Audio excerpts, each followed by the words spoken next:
ter muita qualidade nem nada, não precisa ser criativo. Você só precisa que ela esteja que ela seja única, que ela seja validada ali na na rede. Né, na blockchain, né. É, mas poderia não ser nada, poderia ser vento na blockchain que ainda funcionaria. Sim. Agora, o que eu escrevi lá no post do LinkedIn é que, cara, o mundo vai mudar e vai mudar drasticamente, assim, não vai ser pouco, vai ser muito, porque a forma que a gente interage com as coisas vai mudar muito.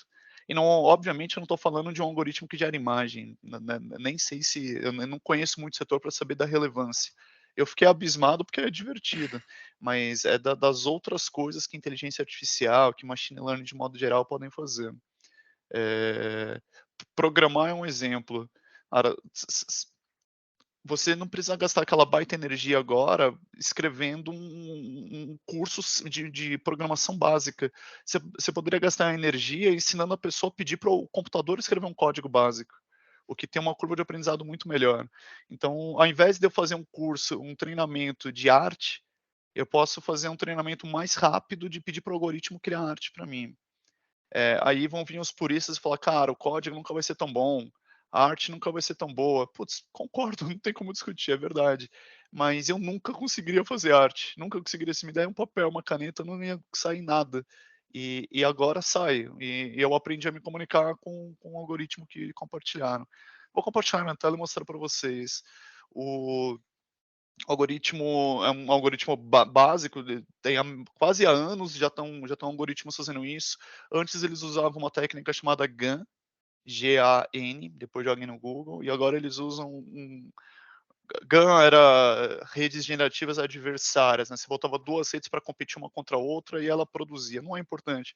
Agora eles usam um negócio muito mais, difícil de explicar, que é um termo da termodinâmica, de difusão de energia. Só que para treinar é muito mais simples, muito mais rápido, então ficou mais barato, né, barato do ponto de vista de profissionais, de ponto de vista de energia, de custo de treinar esses modelos. É barato, mas eu não consigo treinar no computador doméstico ainda, mas eu consigo rodar no computador doméstico, que é o que eu vou mostrar para vocês agora.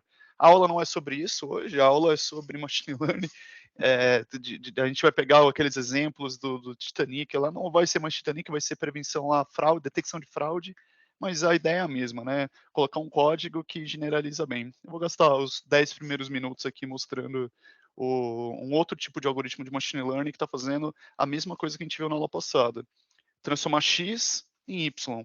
Só que agora o X vai ser um texto em inglês, e o Y vai ser uma imagem. Mas o algoritmo é a mesma coisa que pegar X, que era a idade da pessoa, o gênero e o valor do ticket, e transformar numa probabilidade de sobreviver ao acidente do Titanic ou não.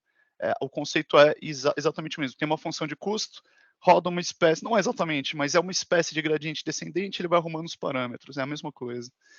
A diferença é que eu estou mudando o que que é o X e o que que é o Y, e para vocês ficarem atentos nas novidades que vão vir, já estão vindo, né, de agora em diante. Esse algoritmo ele é especial, ele é disruptivo, não pelo algoritmo em si, que provavelmente é pior do que os algoritmos comerciais, mas porque ele é o primeiro aberto. Antes esses algoritmos eles eram proprietários das empresas, o Google tem o dele.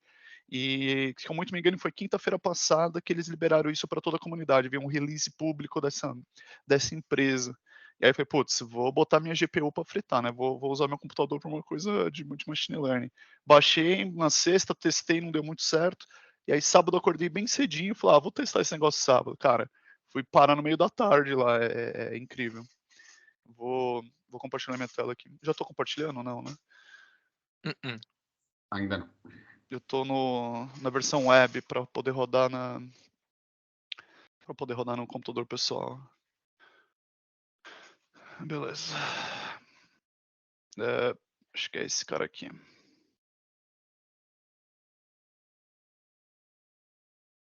Eu não vou. Ixi, Maria, deixa eu sair do Steam. Eu não vou explicar como funciona, porque eu realmente não entendo como é que funciona os detalhes. Vou explicar um pouco do que eu fiz.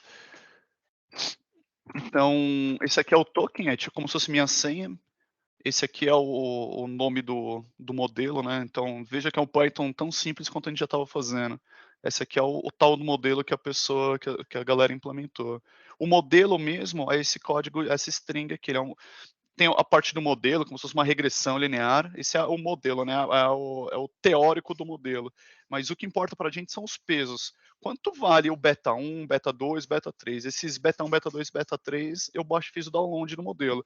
Ele tem milhões, se bobear, centenas de milhões de parâmetros. Eu acho que são 860 milhões de parâmetros. Então imagina beta 1, beta 2, beta 3, até o beta 860 milhões. É muito parecido com a ideia da regressão linear, só que com um número muito grande de parâmetros. O que eu fiz foi baixar esses parâmetros. Qual é o peso do beta 1? Qual é o peso do beta 2? Assim por diante. E aí ele roda no modelo. Esse modelo aqui é como se fosse a nossa regressão linear.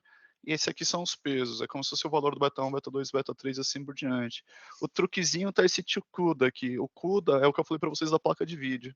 Vou compartilhar aqui minha tela. Eu estou rodando no notebook, então o notebook tem essa placa, essa primeira GPU 0 aqui, que é a placa de vídeo integrado, até tem 8 GB, mas é compartilhado com a memória RAM.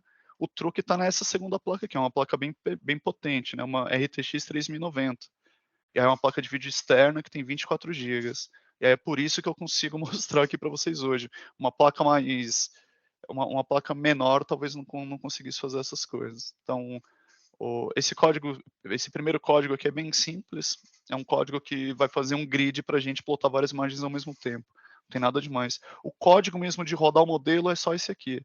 Esse aqui, ele sobe o modelo no ar. Eu estou chamando de pipe, mas na verdade eu poderia chamar de model. Na aula passada eu chamei de model. Ele tem o model, ele que é o ponto predict, né? Então vou rodar ele aqui, acho que eu já tinha até rodado ele agora há pouco. E o que a gente passa para ele é basicamente um texto em inglês, e ele devolve para a gente as tais das imagens.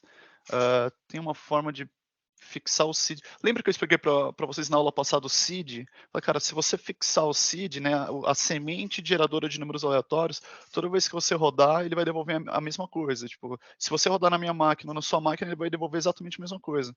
Aquele algoritmo simplesinho do Titanic tinha isso. Aqui tem exatamente a mesma coisa. Se eu fixar o seed, ele devolve exatamente a mesma imagem que rodar na minha e na sua máquina. Se a gente sortear outro seed, as imagens vão ser completamente novas. Então é isso. Alguém sugere algum texto? Passe um texto de inglês aqui no chat para eu colar. Por enquanto eu vou rodar esse aqui. Vou colocar 6 imagens. Deixa eu pegar um texto um tantinho melhor. Eu vou para mostrar para vocês o que eu fiz no sábado lá, vou mostrar as fotos que eu postei no LinkedIn hoje. E aqui em cima, eu não sei se vocês conseguem ler, mas tem o texto em inglês o texto que eu usei para ele gerar essas imagens. Então aqui é uma imagem de uma pessoa jogando basquete, pintada a óleo, fazendo uma cesta numa explosão de uma nébula, é uma nebulosa, uma coisa astronômica. E aí ele mistura esses conceitos. Esse aqui é um exemplo de estilos, né. Então o que está mostrando aqui em cima são 4 características diferentes, 2 nas linhas e 2 nas colunas. Ele vai interagir nessas linhas e essas colunas.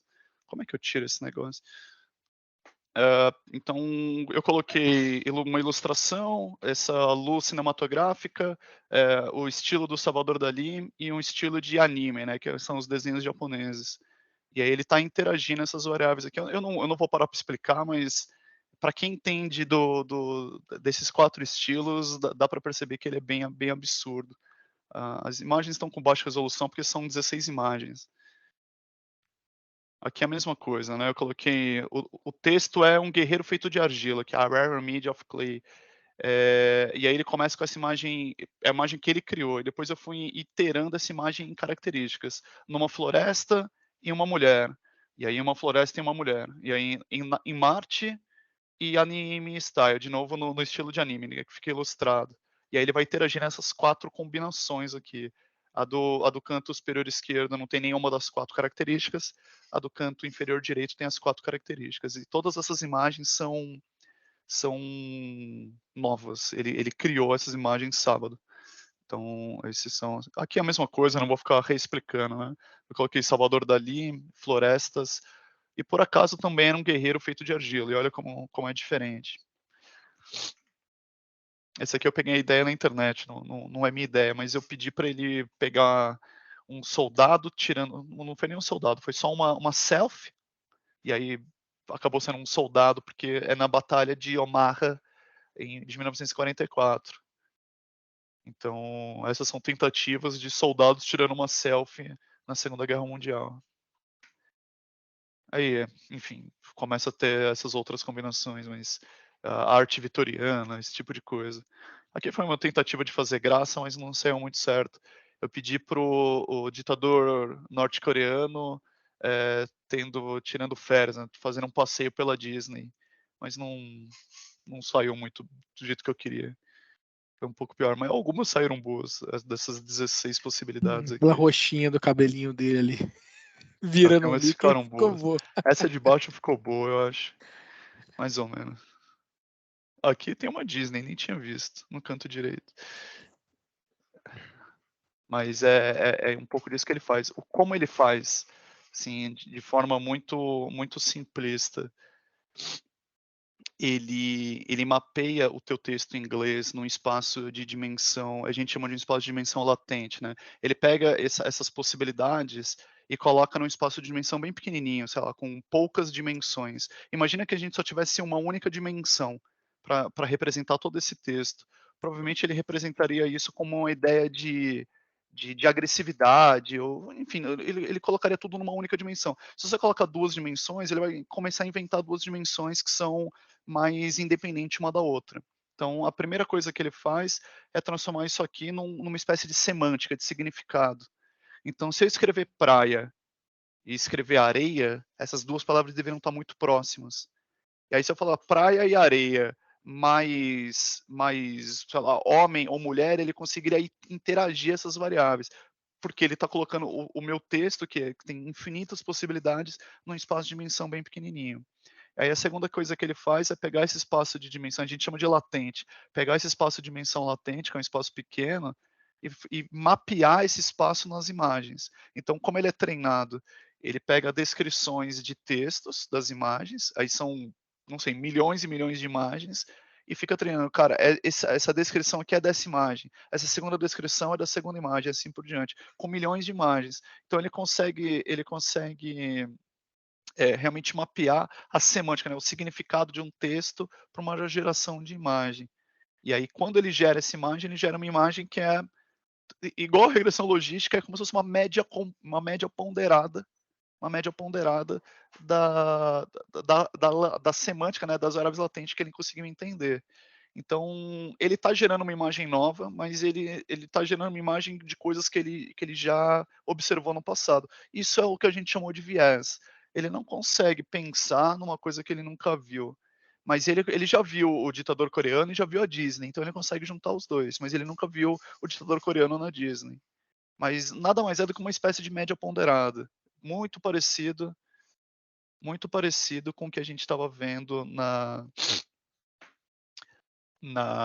regressão. A regressão logística também é uma média ponderada de uma pessoa sintética, né, uma pessoa média que recebe aquelas features. Então, as ideias são muito parecidas com objetivos muito diferentes. Vocês passaram algum texto para a gente rodar aqui? Tem 2 aí. Deixa eu pegar. Como é que eu acesso?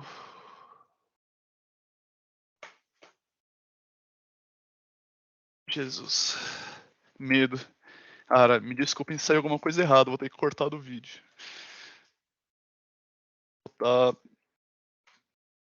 Aliás, eu vou rodar o modo visual, porque aí eu posso passar para vocês depois rodarem na minha máquina. Eh, Deixa eu ver como é que eu vou rodar ele os 2 ao mesmo tempo. Deixa eu abrir meu prompt aqui. Ó, olha, aqui é o caso real, como é que eu faria na minha casa, aqui no meu notebook. A gente já resolve esse case aqui.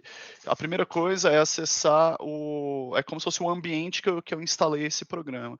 Quando eu abro o default, ele está no base, né, no meio que no default mesmo, eu acabo não usando o base.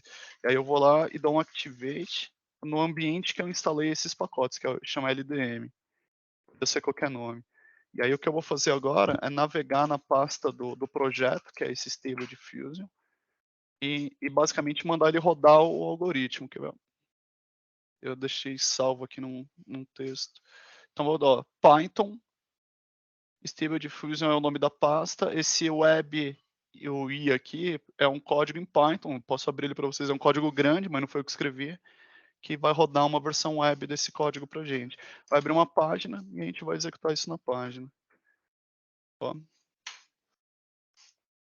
Ah, eu sei o que eu fiz. Eu rodei ele 2 vezes, e aí ocupou toda a memória da minha GPU. E deixa eu matar a memória, senão...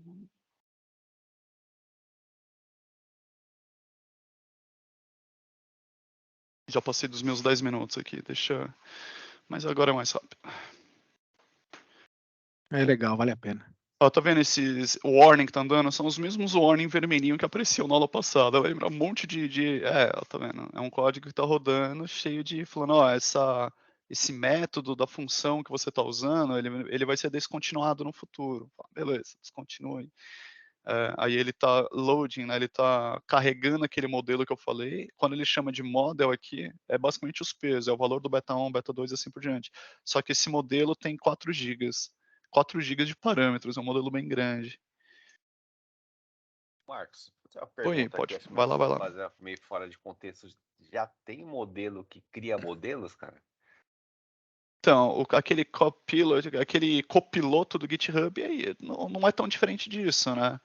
Você, você o que você está chamando de um modelo? Deixa eu dar um passo para trás. Você está falando... Cara, como se, ó, a gente pegasse o exemplo do nosso framework. Tá. Dependendo da saída, ele já entendesse que para um grupo específico, ele tem que criar um outro modelo para fazer um estudo diferente.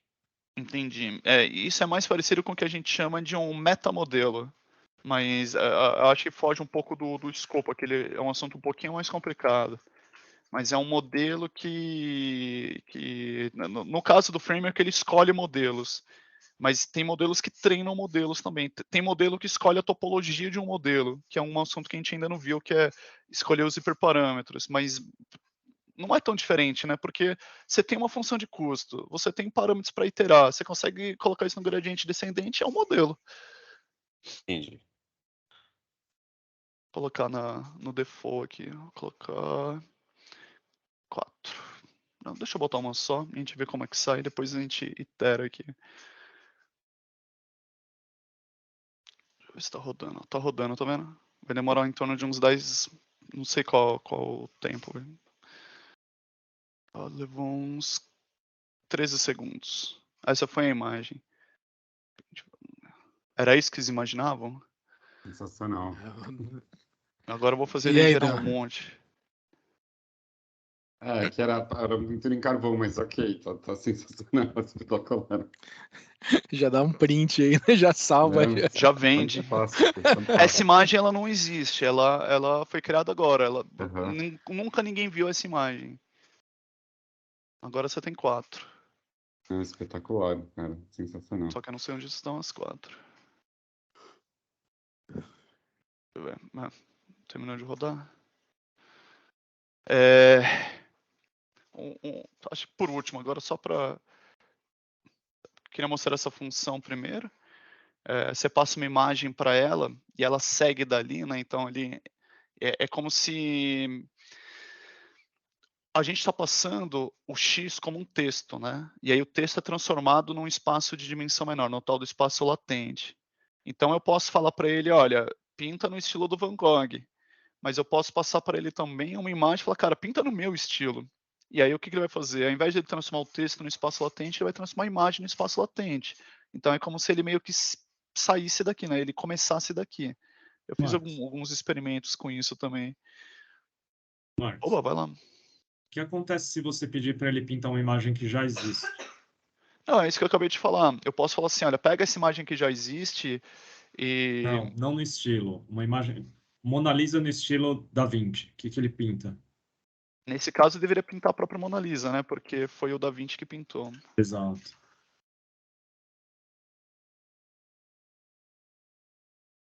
Como é que escreve Gog? É assim? G-O-C-H, né? CH? Acho que é, né? Não, mas é GH. Da Vinci, né? Ah, tá. Não, mas aí é no próprio estilo dele, né? Eu quero Não, mas fazer uma mas imagem eu- no estilo do outro. eu tô querendo avaliar a precisão do algoritmo. Ah, entendi. Vamos fazer. Tá. Não ficou muito bom isso. É que o Van Gogh era meio maluco, né? Ficou meio NFT. Meio.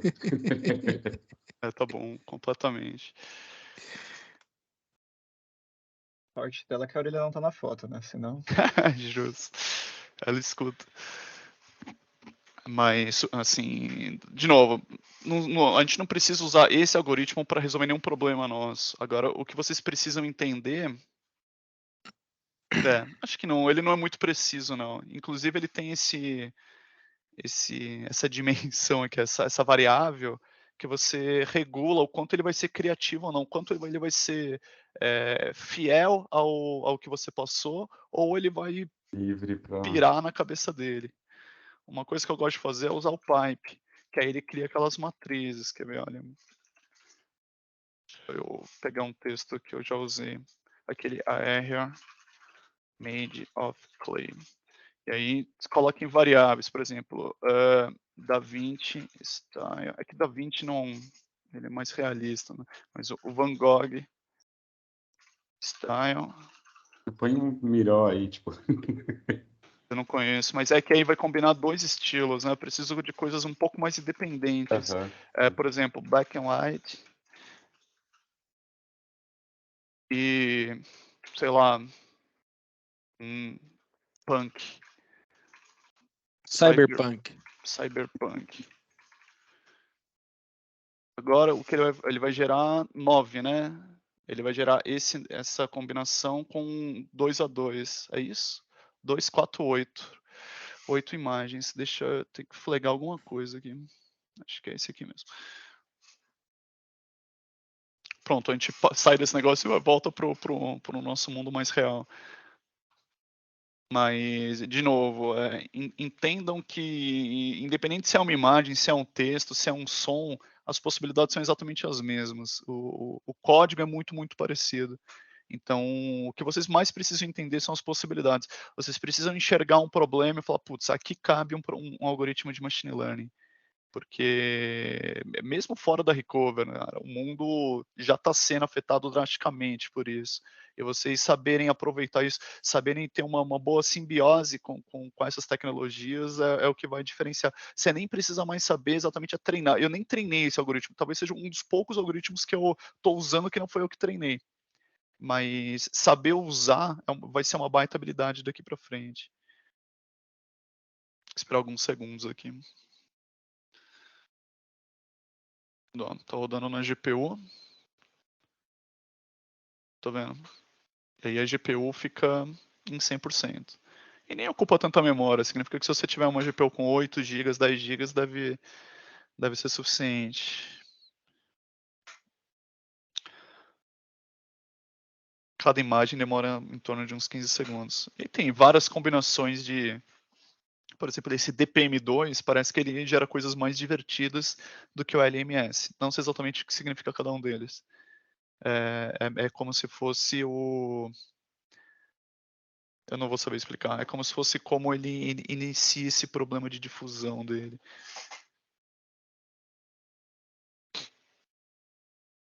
Uma, duas, três, quatro, cinco, seis, 7. Faltam 2. Tem um site que a galera salva as imagens mais legais que fica, né?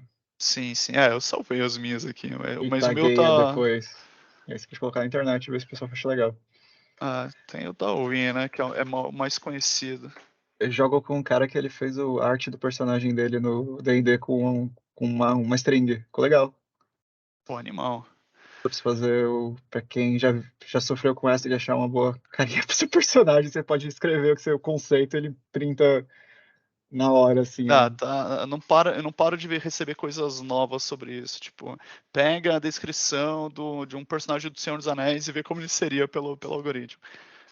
Olha, tá vendo? Sei lá, uma cadeira no shape, no formato de um abacate. Uhum. Esse do basquete foi a ideia que eu peguei, por acaso. Peguei daqui. E aí eu criei as minhas próprias. Então todas essas imagens são... a Van Gogh Style Painting American Football Player. São todas imagens criadas por... Não é o algoritmo que eu uso, mas esse aqui é o DALL-E, né? É do Google, é do OpenAI, que de Open não tem muito. Mas são exemplo dessas imagens. Agora deixa eu voltar para nossa lá. Cadê?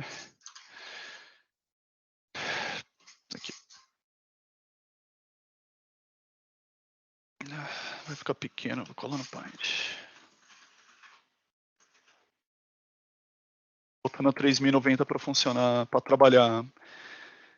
Acho que fica melhor. Então, o texto era, acho que um guerreiro também, né? Alguma coisa assim. Então, um guerreiro feito de argila, texto sem nenhum estilo. E aí depois um guerreiro feito de argila no estilo cyberpunk, só cyberpunk. E aqui é cyberpunk com Van Gogh. E aí aqui cyberpunk em preto e branco, sem o cyberpunk, só em preto e branco. Um guerreiro feito de argila em preto e branco. E aqui todas as combinações, né? É isso que é o output dele. E aí, igual um algoritmo de machine learning, né? Aqui o problema é generalização, você pode aumentar a quantidade de passos, é como se ele estivesse fazendo uma espécie de overfitting, né? Ou você pode colocar bem pouquinho, sei lá, só 5 para ele ter um... Só que quando eu boto poucos, ele não constrói coisas que fazem muito sentido. Aí ficam coisas meio realmente abstratas aqui. Mas a ideia é de uma espécie de underfit, é como se o modelo não tivesse entendido a semântica direito ainda.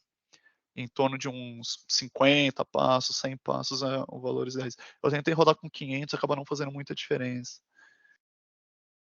Pessoal, era só isso que eu queria mostrar desse algoritmo. Já gastei muito mais tempo do que eu queria.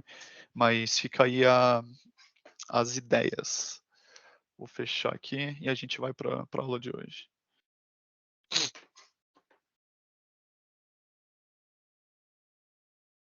Deixa eu abrir o PIP. A aula de hoje é só esse texto aqui, então é simples. Vou criar um notebook em branco e a gente parte dali. Eu fechei. Jupyter Lab. Na aula de hoje, a gente vai continuar fazendo a continuação da aula passada, né? Eu vou mudar um pouco o dataset para ter um problema um pouco diferente. O dataset que eu escolhi foi um de fraude, que é um problema que tem desbalanceamento, tem alguns desafios extras, e a gente parte dele. Eu vou acabar fazendo um pouco rápido aqui e vou passar o código para vocês. O código é basicamente o dataset, nesse desafio do Kaggle. Esse dataset é um dataset sintético. Eu peguei um dataset real, mas o dado era muito raro. Eu não queria ter que enfrentar dois problemas ao mesmo tempo. Vou enfrentar só o problema do machine learning e não o problema do machine learning com dados super raros, que tem outras formas de trabalhar. Então eu vou baixar aqui o dataset para gente. O Kaggle eu conversei com vocês em algumas aulas atrás, né? Ele é um site que o Google comprou, que basicamente tem desafios de machine learning. Então ele é um bom repositório de dados para a gente. Porque tem dois, só tinha visto um.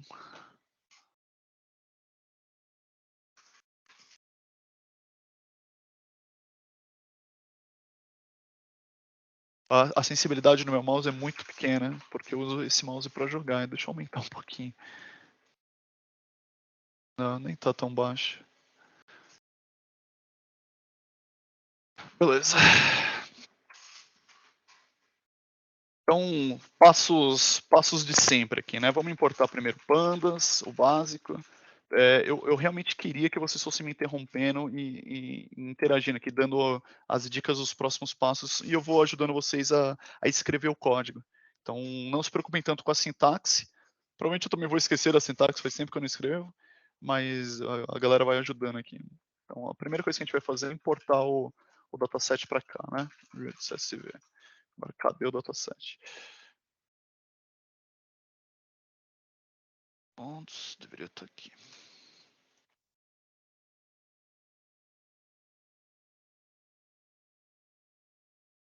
Beleza.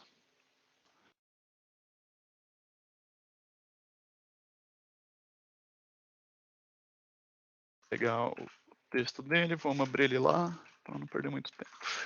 Perder tempo com as coisas mais úteis. Ai, caceta, abriu o Steam de novo. Volta pra lá.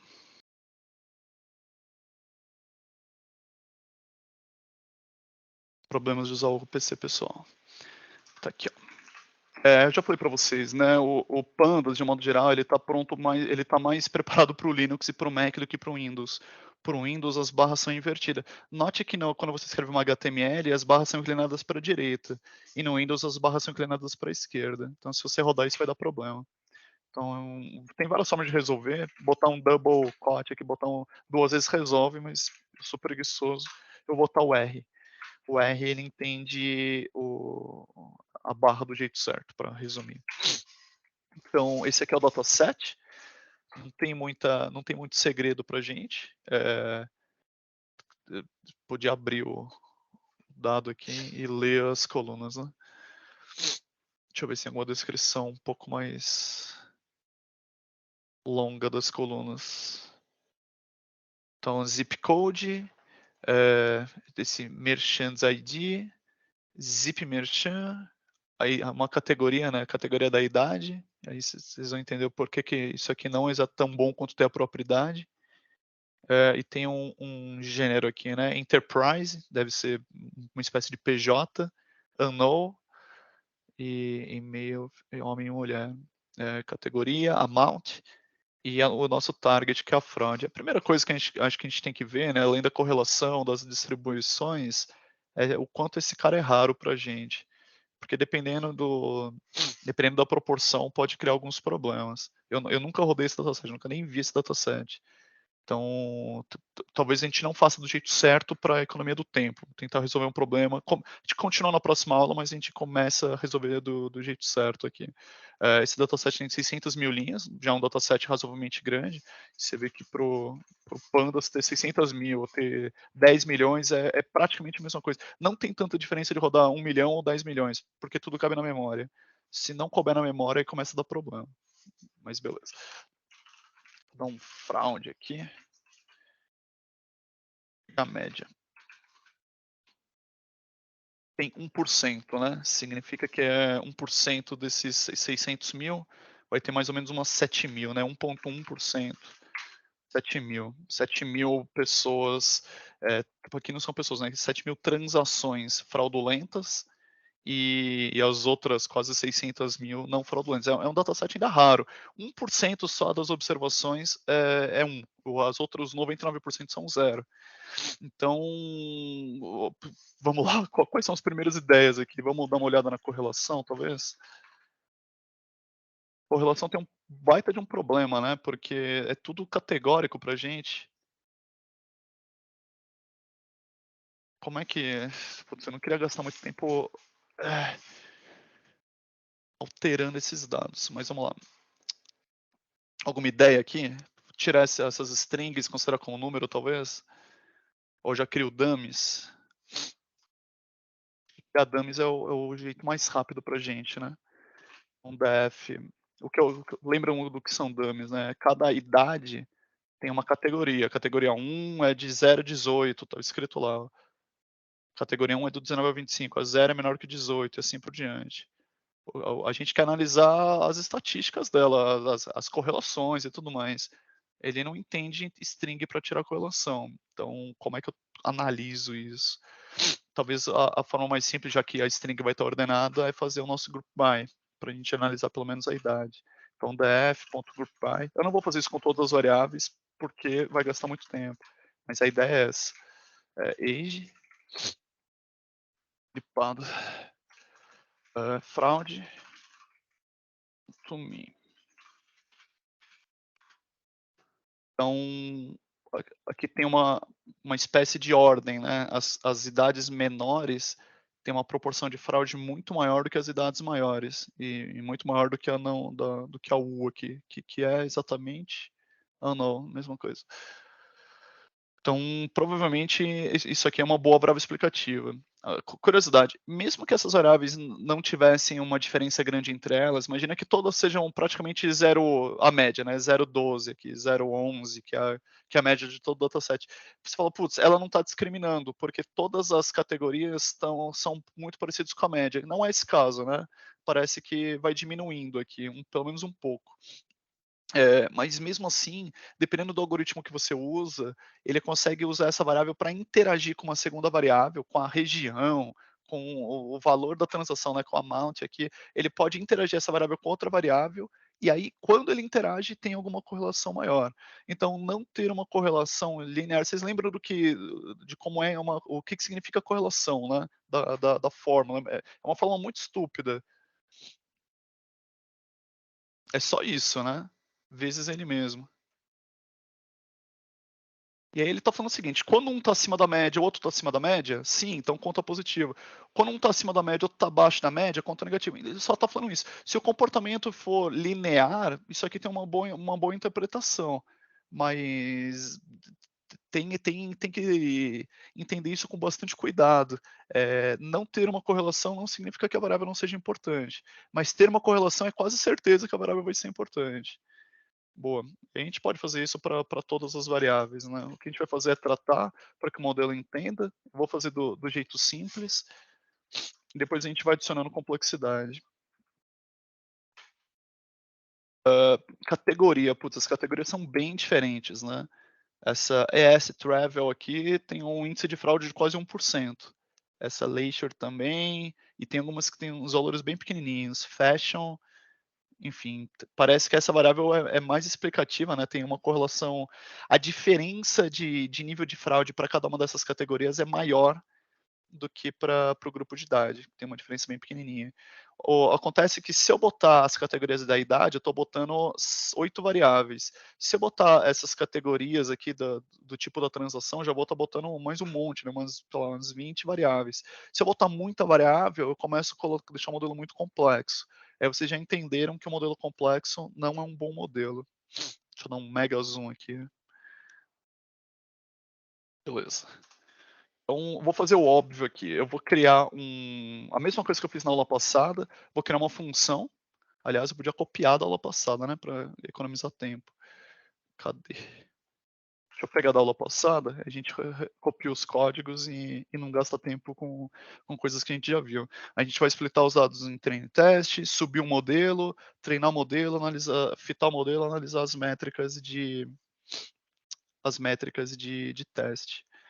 Então, eu vou só pegar aqui os trechos de código. Cadê? Não está aqui. Beleza, hein?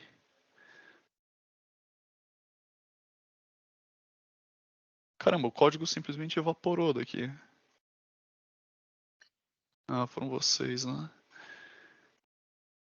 Não tem. Muito bem. Então vou pegar no Google mesmo. Oi? Foram vocês, é pesado. Não tem o histórico de edição, não? Ah, vai que foi eu, né? Vou abrir aqui ao vivo. Cadê meu teclado? Aí complica. Esse aqui é Cara, sumiu. Tá aqui. Eu vou começar a puxar. Eu tô fazendo um pouco rápido, e aí talvez a gravação fique lenta, mas a gente já viu isso na aula passada. Então eu só tô copiando os mesmos códigos pra gente economizar tempo. Ponto model select import train test split. Aí eu vou fazer a mesma coisa, né? Vou separar o que é x e o que é y.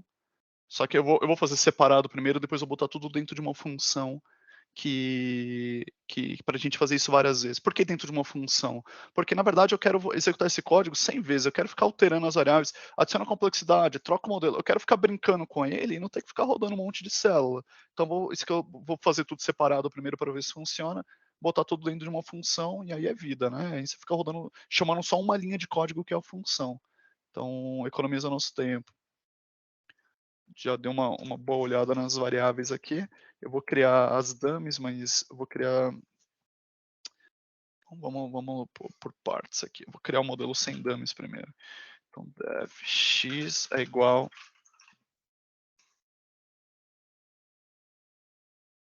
uma variável só, e y é igual a def target. Usando o nosso exemplo. Então, a variável vai ser só amount por enquanto. Deveria ser suficiente. Onde é que tem modelo de sei lá, regressão logística lá? Scikit-learn, linear models, talvez? Import logistic. Eu não vou saber como escreve. Então já temos o train test split, já temos um modelo simples aqui para a gente testar. Alguém sugere mais uns 2 modelos aí? Scikit-learning, .3 talvez? Só para a gente testar. Decision Tree Classifier. Beleza. Vou pegar mais um só. From Scikit-learning. Não, beleza, deixa esses 2. Então, o que eu quero, lembrem dos passos, né? Primeiro a gente faz o pré-tratamento, eu vou deixar essa parte de pré-tratamento um pouco para depois para a gente ir testando. Depois a gente instancia o modelo, passa as features para ele, fita e analisa as métricas. Então, eu vou até as métricas, eu vou puxar daqui. E aí a gente vai ver a tal da matriz de confusão hoje. Metrics, talvez? Port. Confusion Matrix. Beleza. Então, vamos lá, passo a passo. O nosso X vai ser só o amount. Como é a correlação desses 2 caras? Será que daria para ver? Dá para fazer um monte de coisa, né? Mas essa parte de análise, que talvez seja a parte mais importante, eu vou fingir que não existe para economizar tempo, mas talvez a gente pudesse separar isso meio que no visual, já seria bom. Então, eu tenho meu X e meu Y, ou deveria ter. Proud. Eu vou passar o X e o Y para esse códigozinho train test split que eu acabei de importar. Ele vai separar nessa proporção, né, 20%. Só dá problema, né, quando a gente... O Y é maiúsculo aqui. Escrever errado.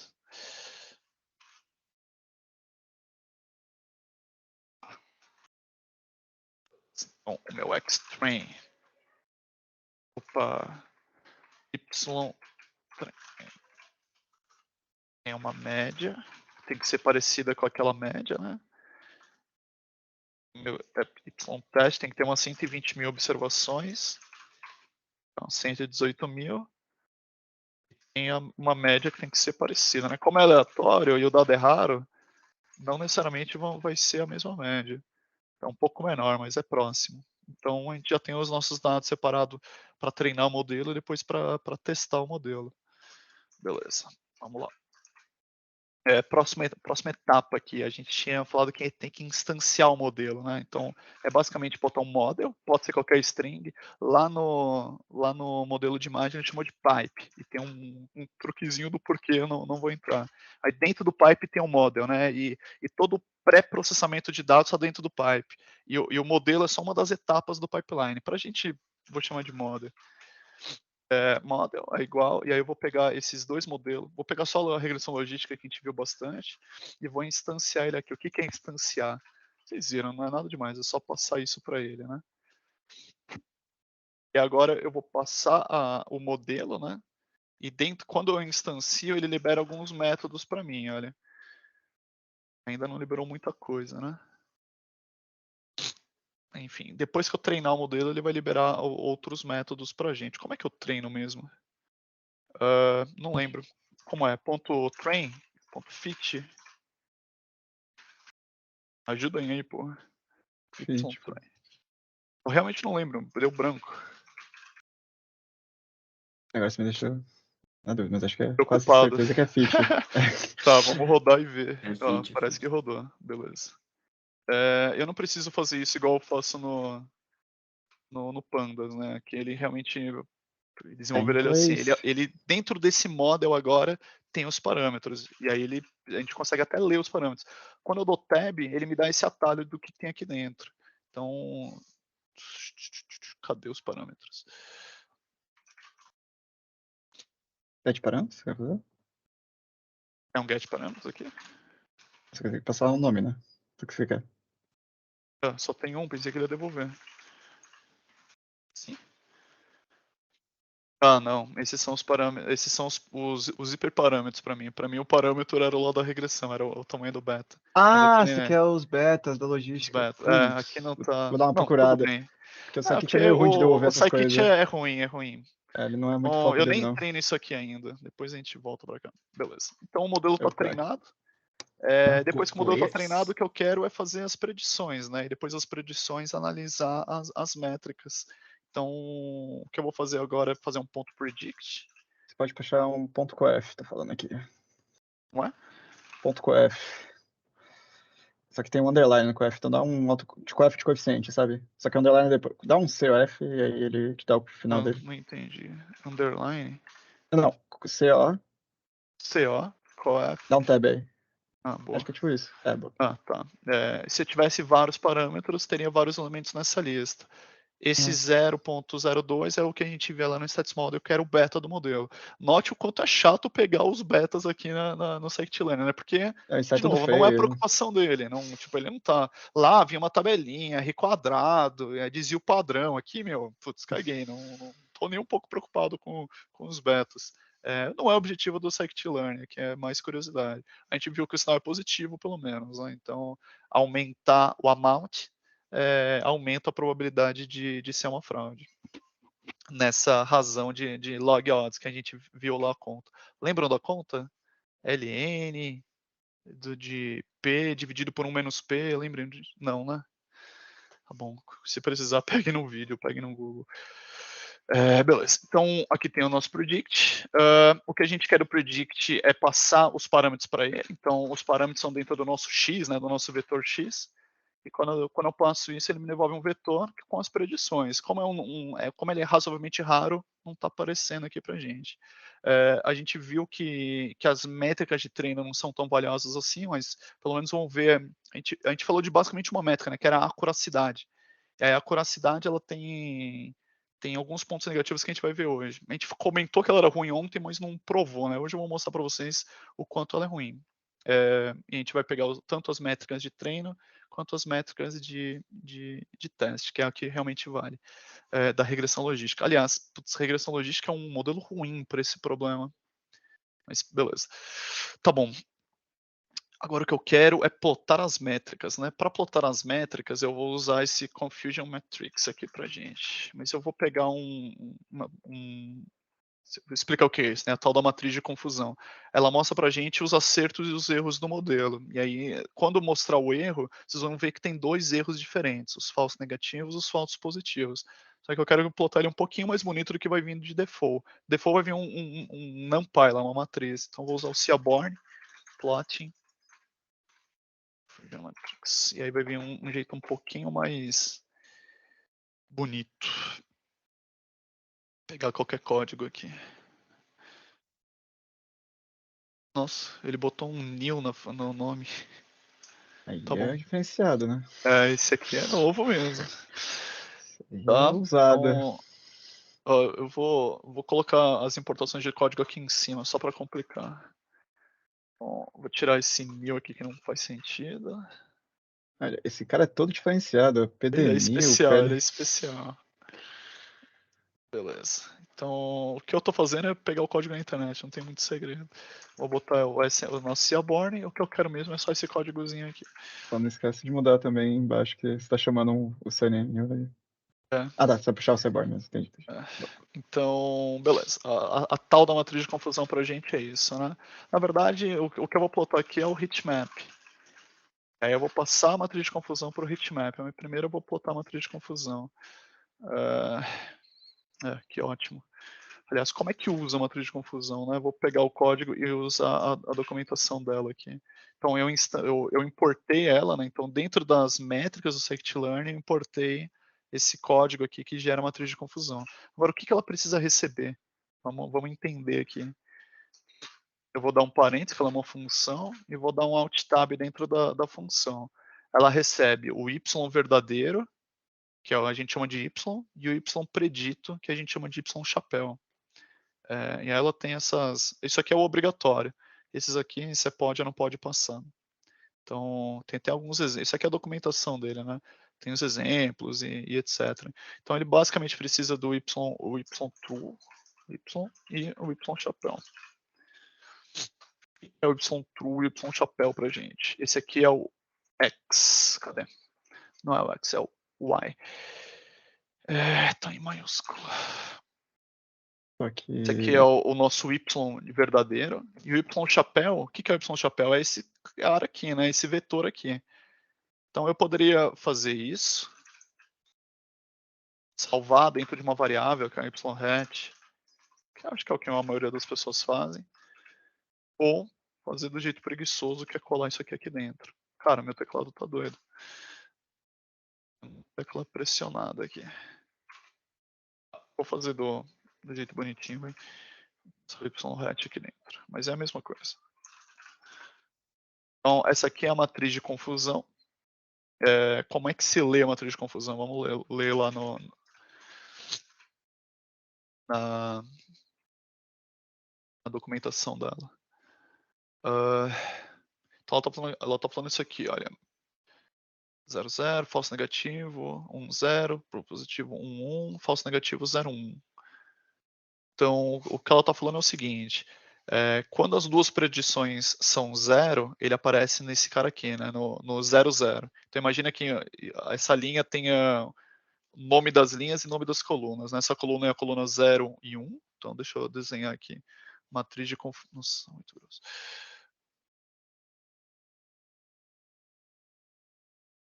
A matriz de confusão é assim, ó. Linhas e colunas, né? Você tem 0 e 1, e 0 e 1. Então, as colunas estão falando do y verdadeiro, né? Vou chamar só de y. Esse aqui está falando do y chapéu. Então, quando as duas predições dão 0, aparece aqui. Isso é o que a gente chama de um verdadeiro negativo. E quando a predição fala que é 0, mas na realidade ela é 1, aqui vai ficar 0 e 1. Isso aqui a gente chama de um falso negativo. Eu falei que era negativo, mas na verdade ele é positivo. Então é um falso negativo. Porque aí vai acontecer no quadrante de baixo aqui. O modelo falou que era fraude e ele realmente é uma fraude. Então é 1, 1. Esse caso é o que a gente chama de um verdadeiro positivo. E aí só sobrou o outro tipo de erro, né? Que o modelo falou que é uma fraude, falou que é 1, mas na verdade ele não é uma fraude, ele é um 0. Então aqui vai ser 1 e 0. São todas as possíveis combinações. E esse é um falso positivo. Agora, esse negócio de positivo e negativo dá um nó na cabeça, porque algumas pessoas falam, se eu treinasse a fraude como 1, isso aqui seria um falso positivo, seria eu falar que é fraude quando não é fraude. Mas quem disse que a fraude tem que ser 1 e a não fraude tem que ser o 0? Por exemplo, no problema de fraude especificamente, as pessoas treinam o contrário. Muitas vezes treinam o contrário, porque eles chamam de bom e mal. E aí fica uma confusão infinita. Mas o que importa, independente se é fraude ou qualquer outra coisa, é que você tem dois tipos de erro, né? Você tem o falso negativo e o falso positivo. E quando a gente viu na aula passada a métrica de acuracidade, a gente estava falando dessa diagonal aqui. O que é acuracidade? São todos os acertos, dividido pelo total. E acertos é tanto o verdadeiro positivo, que são esses VP aqui, quanto os verdadeiros negativos. Então isso aqui é a mesma coisa que VP mais VN. Não dá para ler. Botãozinho aqui. Certo? Então, o problema da métrica de acuracidade é que, bom, vocês entenderam, né? Se eu errar nesse caso ou nesse caso, para ela é indiferente. É erro. Mas tem um segundo problema que é ainda mais grave do que esse, que é ainda mais importante do que esse, que é a acuracidade, ela não é sensível ao que a gente chama de prevalência, que é o desbalanceamento das classes. Vamos Marcos, medir a acuracidade desse modelo. Oi. só voltando ali na matriz de confusão, na verdade a métrica de acerto ela pode ser definida de acordo com um negócio, né? Se eu quiser considerar que, por exemplo, o falso positivo ele é acerto, eu aumento, digamos, a minha métrica de acerto, né? Exato, exato. O que a gente vai ver, eu posso até compartilhar um artigo depois, é que os valores de custo são diferentes, né? Alceroc.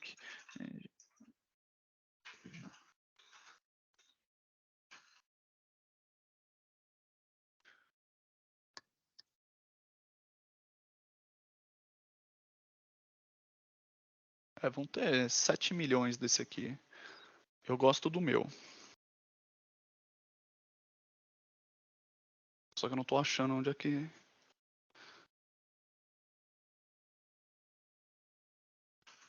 Vou deixar aqui no chat. Não vai ficar redundante. Cadê o...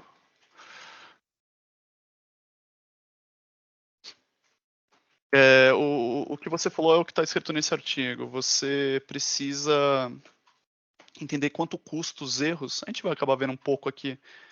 Cadê a aula? Você precisa saber quanto custa os erros para decidir qual que você prefere mais, né? E a gente vai pegar esse caso aqui. Então, voltando para cá, está aqui a nossa matriz de confusão. Então, a curacidade para a gente são todos os acertos, que é o 0,0, mais o 1,1, dividido pelo total, né? O total, como é que eu faço total aqui? Vou roubar, vou fazer mais rápido. Vou usar o xtrain shape 0. É a quantidade de linhas que eu estou predizendo. Alguma coisa deu bem errado aqui. Faltou um parênteses.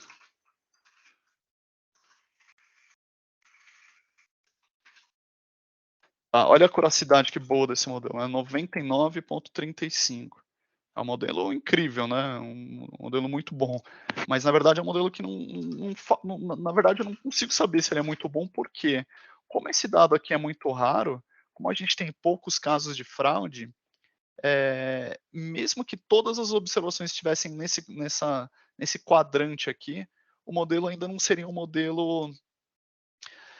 Melhor ainda, eu falei que as linhas são as predições do modelo. Imagina que o modelo sorteie todo mundo como não fraudador, que é a classe mais frequente. Então, eu vou até fazer esse caso aqui. Então, vamos fazer uma matriz que é esse número.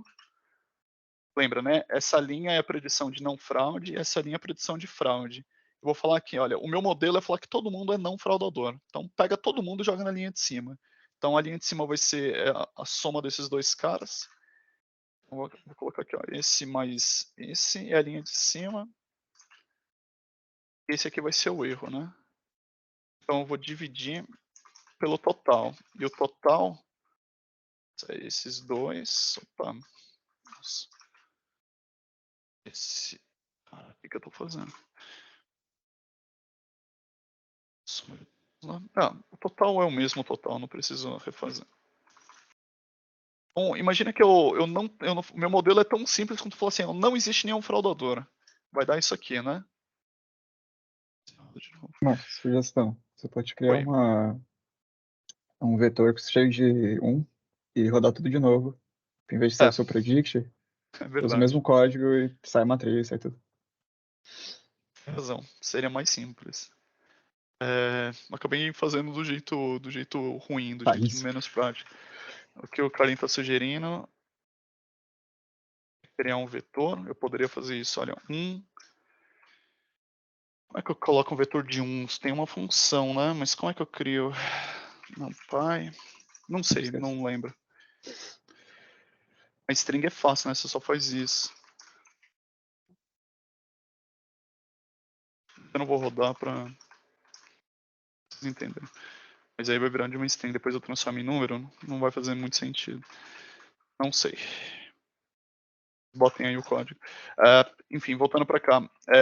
Se eu falar que todo mundo é não fraude, seria colocar o todo vetor como 0, eu teria uma acurácia ainda muito alta, né? Uma acurácia de 99,21, ao invés de uma acurácia de 99,35. Não parece que é um ganho muito bom, né? Parece que o NumPy pensou na gente, é NumPy once. E aí você coloca quantos você quer, quantos ones. Tá sem NumPy? Criminoso. Ones. Acho que é uma função, você passa quantos ones precisa. Tem uma função que coloca números uns. É duro, né? Tem os zeros também, porque é que você precisa dele. Zeros. Pô, two não vai ter, né? Mas porque o Python é a linguagem da ciência de dados, né? Então, é isso. Vai que eu preciso de um vetor de zeros, né?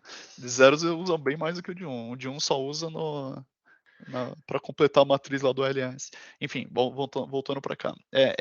Essa métrica aqui está dando uma acuracidade de 99%, 99,21%. É um modelo, nem é um modelo, né? É um modelo inútil. É um modelo que fala que todo mundo é não fraudador. Por quê? Porque como as classes são desbalanceadas, o fraudador ele é muito raro, a acuracidade não é uma boa métrica, né? A gente precisa de uma métrica que consiga entender esse desbalanceamento. E aí vem duas métricas sobre a matriz de confusão, duas métricas importantes para a gente. A primeira a gente chama de precisão, e a segunda a gente chama de sensibilidade. Então, eu não vou entrar, daria para gastar horas falando só desse assunto, mas, de um modo geral, a precisão, ela tem o significado de, quando eu falar que esse cara é realmente um fraudador, ou seja, quando eu falar que ele está nessa linha aqui, quantas vezes eu vou acertar? Então, de todos os fraudadores, né, toda vez que eu falei que ele era um fraudador, quantas vezes eu acertei? Isso a gente chama de precisão. A precisão para a gente, a conta vai ser essa, olha, falsos negativos, 2.556, dividido pelo total de casos que ele falou que eram fraudes, que é esse mais esse. Isso aqui é a nossa métrica de precisão. Não consigo fazer uma conta. Então, a primeira métrica importante para a gente é quanto o modelo é preciso. E a definição de precisão é essa. Quando eu falar que é 1, quantas vezes eu acerto?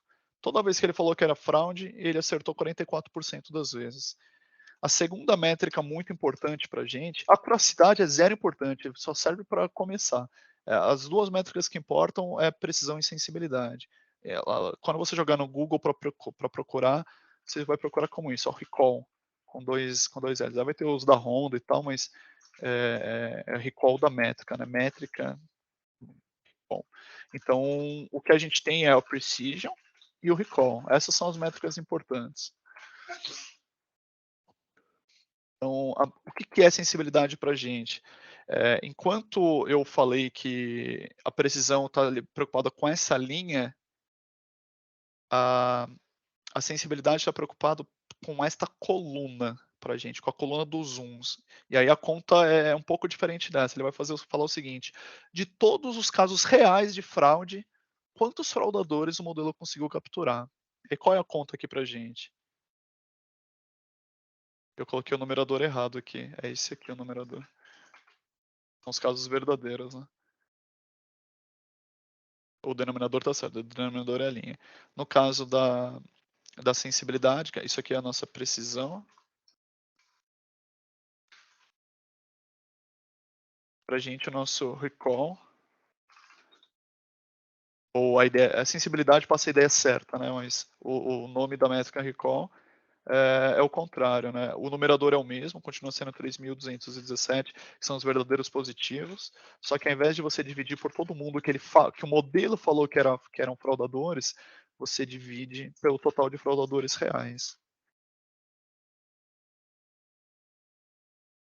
A sensibilidade desse modelo é de 86%. Qual a interpretação de negócio aqui? O modelo conseguiu capturar 86% de todos os fraudadores que tinham no dataset. Curiosidade, com esse mesmo modelo, eu consigo aumentar a precisão ou aumentar o recall? Pergunta. Sem trocar o modelo, não é possível. Com o mesmo modelo, eu consigo mudar a precisão e mudar o recall, aumentando um e diminuindo o outro. Como? E aí começa a entrar os truques de um modelo de classificação. Quando eu rodo o modelo de classificação, vocês viram na regressão logística, na verdade o que ele me retorna é entre muitas aspas, uma espécie de probabilidade. Vou chamar de score aqui para não causar nenhuma confusão com os estatísticos. Mas ele lembra muito uma probabilidade. O que a probabilidade faz, a gente vai... Eu vou fazer aqui, que é mais fácil do que falar. É escolher um corte, um threshold, que fala assim, cara, acima desse threshold eu vou falar que é 1, abaixo desse threshold eu vou falar que é 0. Então, vamos dar uma olhada na cara dessa probabilidade. Então, vou abrir aqui, ó, extreme, não vai dar tempo. Obviamente não vai dar tempo, a gente vai continuar na próxima aula, mas a gente bota tudo numa função e itera isso, mas acho que falar das métricas é super importante pra gente. Então, vamos lá, model.predict extreme. Esse cara devolve os zeros e uns, né? A gente já viu.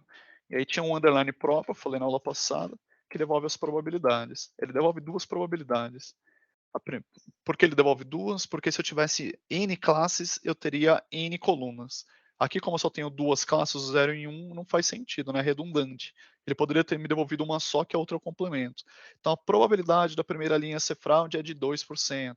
A probabilidade da segunda linha é de 3% e assim por diante. Vou colocar isso aqui como probs. Probabilidades. Beleza. Tem esse dataset.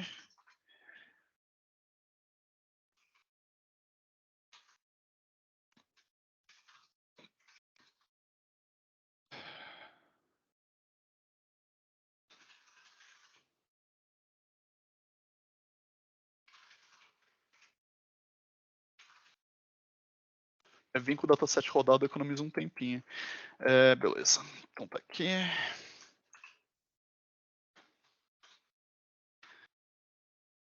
Quero, na verdade, é plotar a distribuição dessa coluna. Vai ficar ruim de enxergar, porque uma classe é muito maior do que a outra, né? Mas vocês vão entender a ideia. Probabilidades, ponto plot, ponto hist, bins igual a 50. Size.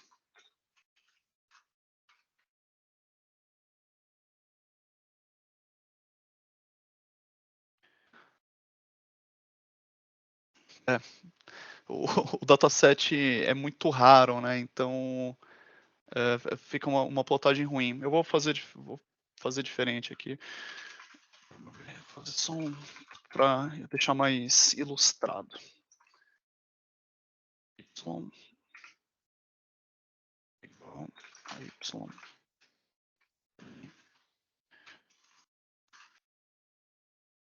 Beleza. Deixa eu tirar esse cara aqui.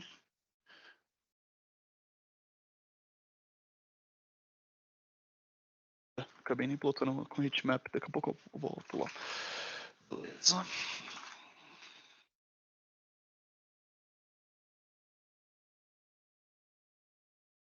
O que eu fiz de errado? Não aconteceu o que eu queria. Não deveria ter nans aqui. Ele resetou o ID. Shit. Eu precisava dar um reset. Cara, não...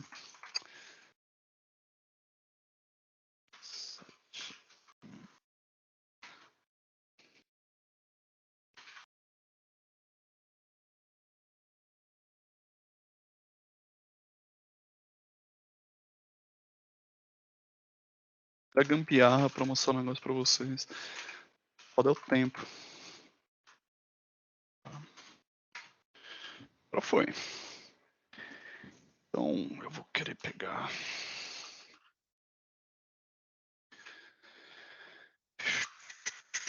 Só um instante, mais um instante, 0.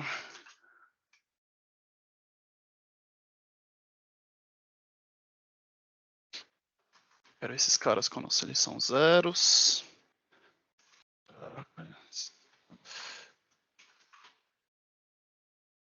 Um sample deles. 10.000.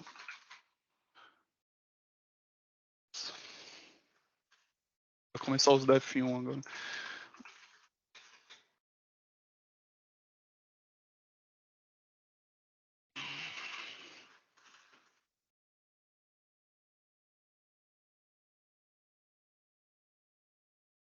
Fazendo é diminuir o tamanho dos zeros para 10.000 e pegar todos os uns. E aí eu acho que eu vou conseguir mostrar o que eu queria. Então, eu tenho fraude.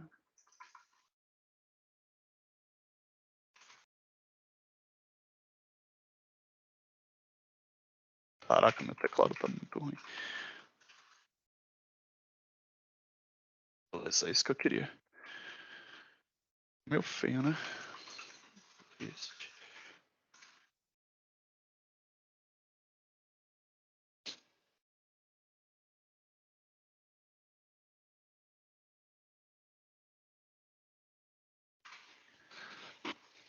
O que o nosso modelo faz... Então, vou mostrar um pouquinho maior. O que o nosso modelo faz é basicamente escolher um threshold. Então, ele vai ter esse gráfico. Deixa eu cheguei até aqui, né? Vou fazer direito. Fig size. Alguém pega, por favor, um código para eu mudar a resolução para retina?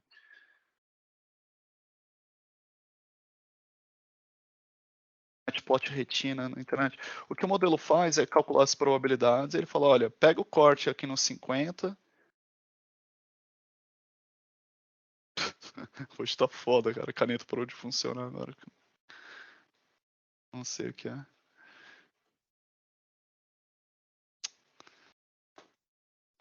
Pega um corte aqui mais ou menos aqui no 50 e fala, olha, todo mundo que tiver probabilidades menores do que 50 vai ser 0, e todo mundo que tiver probabilidades maiores do que 50 vai ser 1.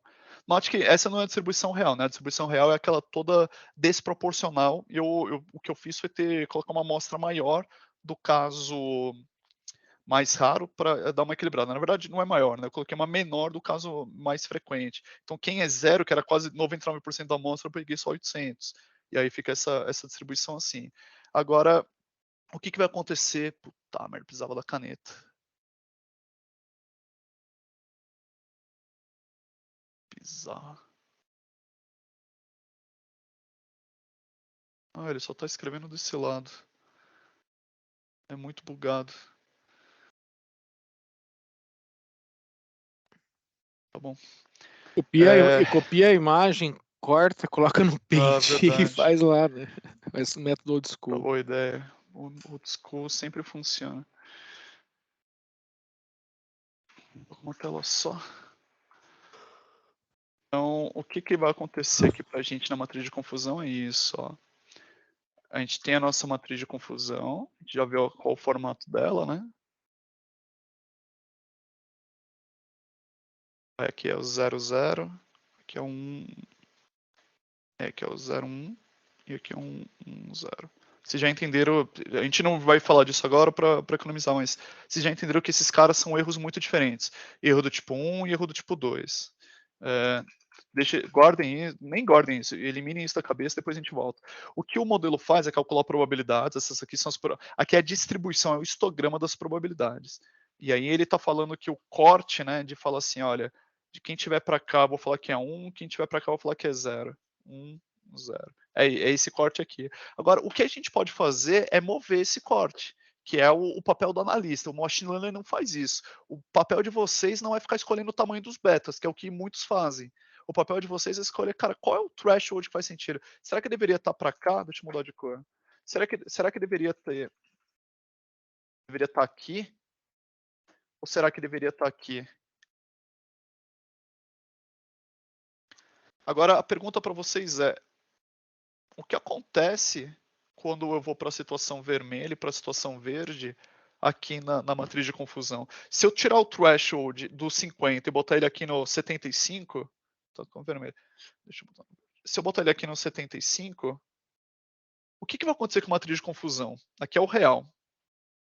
Primeiro, a soma das colunas não vai mudar, porque é o real. O que vai acontecer é que as linhas vão mudar. Então, aqui é o nosso 0 em 1 do Y-hat, né, do chapéu. Quando eu pego o threshold, que está aqui no 50, e jogo ele para o 75, o que eu estou fazendo é que o modelo, para a probabilidade meio que valer a pena para o modelo, na função de custo dele, para fazer sentido para ele ser um fraudador, ao invés de pegar essa galera toda aqui e falar que era fraude, eles vão passar a ser 0. E só essa galera aqui vai passar a ser 1, que era o que já tinha antes. Ou seja, muita gente que está aqui no 1 vai subir. Só que vai subir nos dois casos, né? Quando eu movo o threshold da linha preta para a linha verde, o que eu faço é jogar a gente daqui para cá. Faz sentido? Você já deve imaginar que o vermelho é o contrário, né? Quando eu quero ser mais concessivo de crédito, eu movo para a direita. É isso. Qual é o threshold ideal? Onde é que eu paro esse threshold? Ideias. Esse é o meu papel, o papel do analista de dados. A gente vai fazer o seguinte. Lembra que tem erro, né? A primeira pergunta é, a precisão aumenta ou diminui quando eu vou para o verde? O modelo, eu falei assim, olha, não dá para melhorar os dois. A única forma de melhorar precisão e sensibilidade ao mesmo tempo, precisão e recall ao mesmo tempo, é melhorando o modelo. Eu preciso ter mais variáveis, modelos mais complexos, etc. Isso a gente vai fazer também. Mas o meu ponto é, eu não estou melhorando o modelo, é o mesmo modelo. A distribuição de probabilidade é essa aqui, tá plotada em azul. Não estou mudando ela. Só que eu consigo trocar precisão e sensibilidade. Eu consigo trocar o modelo mais preciso para um modelo menos preciso. E às vezes faz sentido. Como? Se eu jogar a linha preta para cá, eu vou ter menos casos número 1. Só que, quando eu falar que é 1, eu vou ter mais confiança, mais certeza de que é 1. Faz sentido? Esse é o truque. Se eu falar assim, cara, deixar passar um fraudador é muito caro para a empresa. Eu prefiro um modelo menos preciso. Eu prefiro um modelo que. Cara, eu vou errar várias vezes quando eu falar que ele é fraude. Mas quando tiver um fraudador, eu preciso que ele capture. Eu preciso de um modelo mais sensível. Jogar o threshold para baixo faz ter mais gente falando que é 1, né? Então vai ficar meio confuso aqui, mas. Essa galera aqui ele é 0 quando o threshold é 50, mas quando eu jogo o threshold para, sei lá, para 20 e poucos, aqui 20 mais ou menos, eles passam a ser fraudadores. Ou seja, o modelo passa a ser muito mais sensível. Ele pega mais fraudadores do que estava pegando antes, com o lado ruim de ser um modelo menos preciso, porque o tamanho do erro vai aumentar. O que é melhor, ser um modelo mais preciso ou um modelo mais sensível? A pergunta de 1 milhão. Basicamente depende de quanto custa um falso positivo e quanto custa um falso negativo. Vamos pensar em 2 exemplos simples aqui, que um vai fazer mais sentido ser preciso, outro faz mais sentido ser mais sensível. Vou colocar nossa matriz de confusão aqui de novo. Eu poderia deixar isso aqui por enquanto. Vamos lá. O primeiro exemplo que eu quero trazer aqui é um problema de saúde. Então, imagina que você está indo num médico, e no hospital, e você vai fazer um exame. E aí, se eu te falar que o exame, ele passa, assim, não é tipo isso, não é parecido com isso, é exatamente esse tipo de decisão. Exame do Covid, ele passou exatamente por esse tipo de escolha. Quanto de precisão e quanto de sensibilidade eu preciso colocar. Então, imagina que você não está indo no hospital, vou colocar um caso mais complicado. Você é o ministro da saúde, e você precisa escolher um threshold aqui. Não dá para ser bom nos dois, não, é impossível. E aí, quando você tem um modelo muito preciso, o que significa um modelo muito preciso? Quando o teste de Covid falar que você tem Covid, a chance de você ter Covid é enorme. É um modelo que tem um baixo falso positivo. O outro lado é falar assim, cara, vamos falar que muita gente tem Covid e deixar passar alguns casos que não eram Covid. Mas se a pessoa tiver Covid, eu quero que com uma probabilidade muito grande eu capture essa pessoa. A ideia de um modelo sensível. O que vocês escolheriam como ministro da Saúde? Vocês querem um modelo mais preciso ou um modelo mais sensível? Sensível? Se eu sou o paciente, eu quero o modelo mais sensível possível. Cara, é melhor falar que tem a doença e não tem do que o contrário, né? Porque eu vou para casa feliz achando que tá tudo bem e passo para todo mundo. Aqui existe um trade-off importante, porque quando o modelo ele é muito sensível, de novo, ele é pouco preciso. E aí o que acontece? Quando você bota um teste de Covid que é super sensível, cara, se tiver 1% de probabilidade de ter Covid, ele já fala que tem Covid. Acontece que vai ter muita gente achando que tem Covid, quando na realidade não tem. Ele se torna pouco preciso. Isso a gente chama lá na estatística de. Até pouco falado na estatística, pelo menos na que eu fiz. O poder do teste. É quão sensível ele consegue ser. Mas eu vou deixar esse tema de lado para focar no machine learning aqui. Aqui a gente precisa escolher onde a gente quer o threshold. Eu poderia botar o threshold aqui, ó. Como ministro da saúde, você quer um modelo bastante sensível. Qual o lado ruim de ter um modelo bastante sensível? Você vai falar que um monte de pessoas têm Covid quando na realidade não tem. Essas pessoas vão ter um cuidado extra. Qual é o custo para a nação, para o país? Não do Brasil, mas para o mundo. Você vai entupir o sistema de saúde de gente. Os testes não são super sensíveis, de propósito. Porque se você tem um teste super sensível, você tem um teste pouco preciso. E aí você tem que escolher esse trade-off. Olha a dificuldade. Caso da fraude. Vamos voltar para o nosso caso aqui hoje. Vocês preferem um modelo mais sensível ou um modelo mais preciso? Depende um pouco, não é? Do quê? Depende da minha vontade de conceder crédito, por exemplo. Isso. Imagina que, sei lá, essas fintech aí devem ter modelo super sensível, né? E menos preciso, né? Essas fintechs devem ter modelos pouco sensíveis na realidade, né? Porque acho que eles são mais permissivos. Mas acho que é menos querer do que eles querem, mas menos até ter os dados para ter esse tipo de conhecimento. Então, de novo, a gente acabou o nosso tempo aqui, mas o método de decisão cara, se eu falar que o cliente não é um fraudador, é a nossa primeira linha, não é fraudador, e ele realmente for um fraudador, quanto eu vou perder? Putz, eu vou perder o valor do amount, né, o valor da transação, então eu vou perder, sei lá, R$100. Se o cliente, e aí esse é um tipo de erro, né? Aí tem o segundo tipo de erro. Se o cliente não for um fraudador, for da coluna 0, e eu falar que ele é um fraudador, eu vou perder também. Eu vou perder, sei lá, o percentual de comissão que eu ganhei nessa transação. Vamos falar que o percentual é 2%, só para arredondar. Então, se a transação é de R$100, eu vou perder R$2. E é essa a proporção. Como vocês conhecem os números, cadê a nossa matriz? Tá aqui, ó. Como vocês conhecem os números, quando eu altero o threshold, quando eu jogo essa curva preta um pouco para a direita, um pouco para a esquerda, eu vou aumentando, eu vou equilibrando o quanto eu quero de precisão e de sensibilidade. Eu vou fazendo esse trade aqui. O que a gente precisa saber é quanto isso aqui vai dar de lucro para a empresa, né? Porque o 0,0 tem um lucro também, que é por acaso os mesmos R$2. Esse aqui não é 2, na verdade, né? Eu falei que ele era um fraudador, quando ele, na verdade, não era um fraudador. Então, é meio que um custo de oportunidade de -2. Eu deixei de ganhar 2. E esse cara aqui, eu não ganhei nem perdi nada, né? É 0. E aí você vai brincando com essa régua, você vai empurrando o negócio para o threshold para a direita e para a esquerda. É o link que eu mandei no chat. E você vai trocando precisão por sensibilidade. Basicamente assim que a gente toma a decisão. Eu vou encerrar com o próprio link lá, que tem isso ilustrado, já que a gente começou a falar. E essa dinâmica fica confusa quando o 0 e 1 pode assumir perspectivas distintas de acordo com quem está pensando, né? Exato. Então, Então, a gente tem real, Oi? A função de quanto você ganha quando dá 0 e 1 é difícil de responder. É difícil. A parte Você vai fácil é fitar o estimar. modelo. Você acha que a vida era fácil?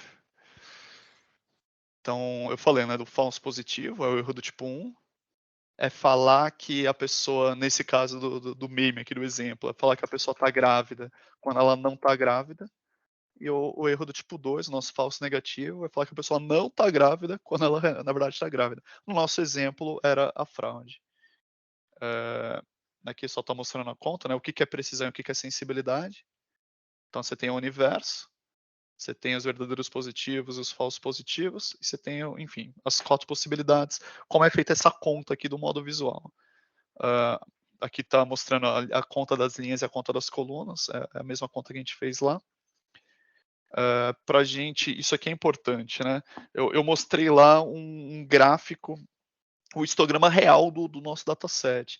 Mas o que está escondido ali é que você está trocando falsos positivos por falsos negativos. Aqui está o gráfico está um pouco diferente, mas a ideia é a mesma.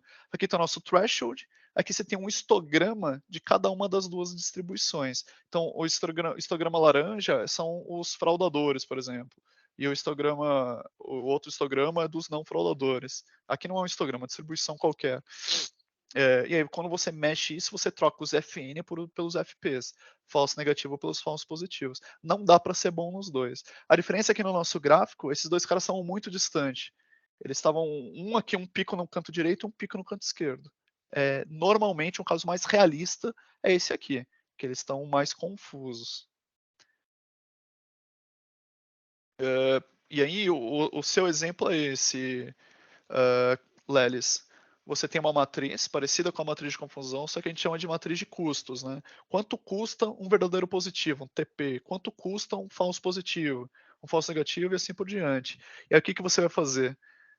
A mesma conta que a gente estava fazendo lá, você vai iterar os thresholds e ver quanto que o total de dinheiro da empresa, o quanto dá essa curva de dinheiro. É muito parecido com uma função de custo, aliás, é idêntico a uma função de custo, só que a sua variável é o threshold agora.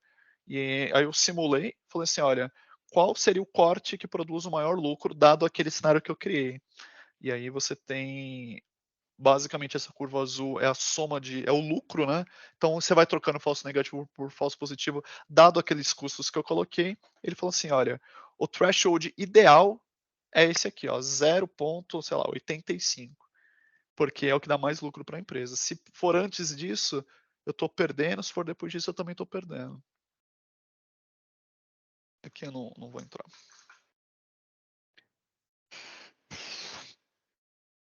Turma, acho que assim que a gente começa não, né? Assim que a gente continua o tema de classificação, a aula de hoje, putz, talvez das mais importantes, fala sobre as métricas. É um tema difícil, um tema que demora para entrar na cabeça, tem que praticar um pouco. Mas vocês perceberam que a acuracidade não é uma boa métrica. As métricas boas têm a ver com os custos dos erros, quanto custa errar cada um dos tipos de erro. E a gente precisa, como analista de negócio, analista de dados, entender quanto isso vale para a empresa para poder achar o threshold certo. Isso é mais importante do que treinar o modelo. Se você treinar o modelo muito bem e colocar o threshold errado, você bota tudo a perder. Aí você vai ver que treinar o modelo é mais fácil do que parece. Na aula que vem, a gente, enfim, a continuação, a gente continua, bota tudo isso dentro de uma função e começa a fazer o que a gente começou na aula passada, continua um pouco hoje, que é fazer o modelo generalizar bem. Então, vocês ainda não viram os hiperparâmetros que eu comentei. Então, como é que a gente escolhe hiperparâmetros? Escolhe o hiperparâmetro que produz a melhor generalização, sem segredo. Já acaba. Se vocês entenderam isso, não precisa nem vir na aula que vem. A gente vai iterar hiperparâmetros igual a gente estava iterando thresholds. Acho que vale a pena dar uma olhada no link, se ficou dúvida sobre esse assunto. Acho que explica com mais calma. Acho que por hoje é isso. A gente vai continuar com esse dataset, eu vou mandar o notebook, mandar os dados e a gente parte ali. Eu não vou nem arrumar para deixar essa confusão para ver como é que a gente escreveria mesmo. Em 1 hora a gente começou a pegar um modelo de machine learning e já tem um modelo treinado com que roda predições. Não é um bicho de 7 cabeças. Show. Por hoje foi isso, turma. Valeu, pessoal. Obrigado, Marcos. Obrigado. Boa noite. Tchau, tchau. Valeu. Tchau. Tchau. Gente, boa noite. Obrigado. Boa noite.